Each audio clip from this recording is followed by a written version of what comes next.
Okay, we're doing test number 3 at 30,000 RPM, 45 millimeters per minute, 0.125 millimeters of Z feed, and 10 millimeters of table feed with 14 karat gold on or 600 micron diameter, 14 karat gold on a 96% aluminum oxide substrate.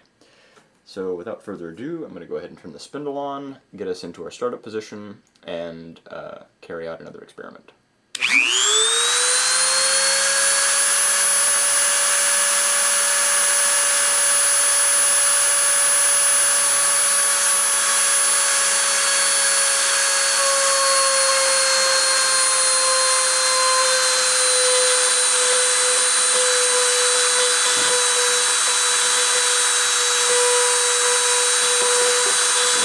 Final start.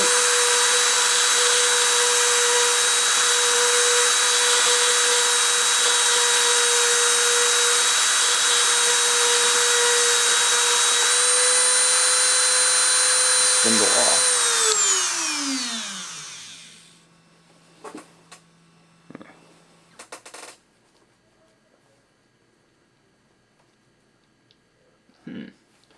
Okay, I'm going to go ahead and turn off the video and replay it.